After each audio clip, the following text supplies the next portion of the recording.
dalrang ngai lala parang kuinan sange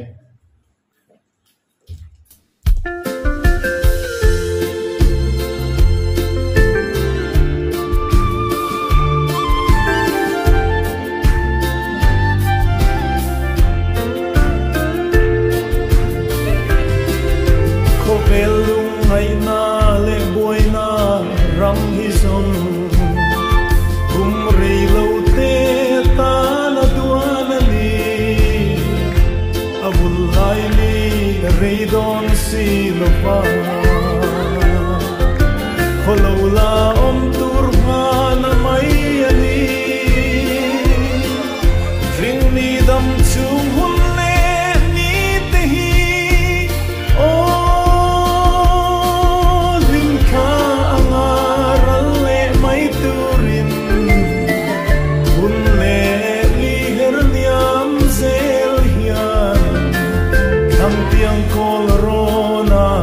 herliam pui may don sin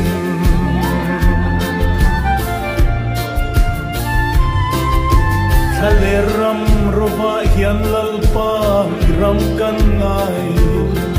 Nuna lim renga om love Itel lo chuan kanung zau lo ano Om kwa harin tlai ni len har Kangay munting itay rin huaya Oh, minlaw tsol tirve may tatse Katharyang lungay arun Mangay tivi min thoy dam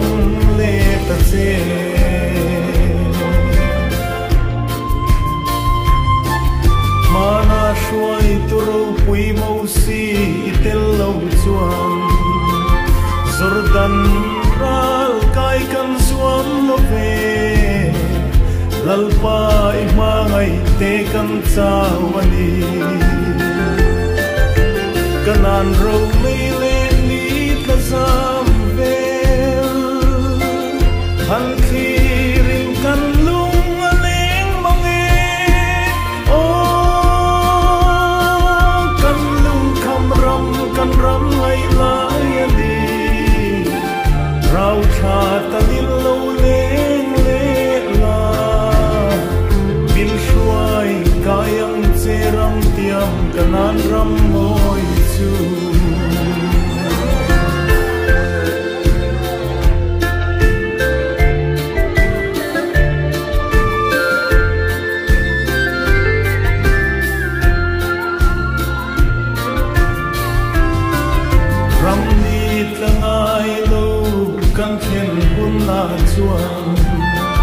Kan thorim na zong zong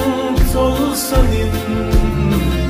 Lupiag ram reng kan hoi to lovang Le ram no ne na lamoy sa in Churam ma chuan nit lagle san thim Oh, aom le to Kan nilung tu kal masatene Shen na bia thu reng reng Kan soy to lovang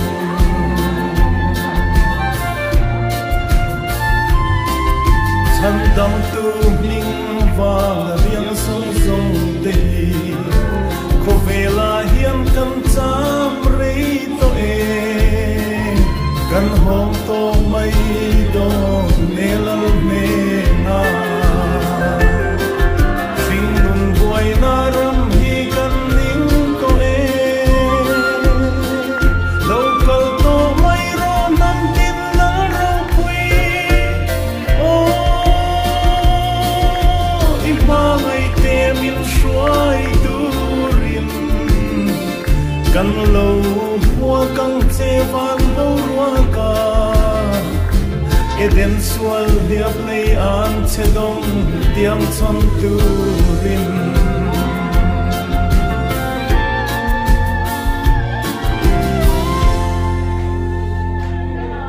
Loro Peter Rose.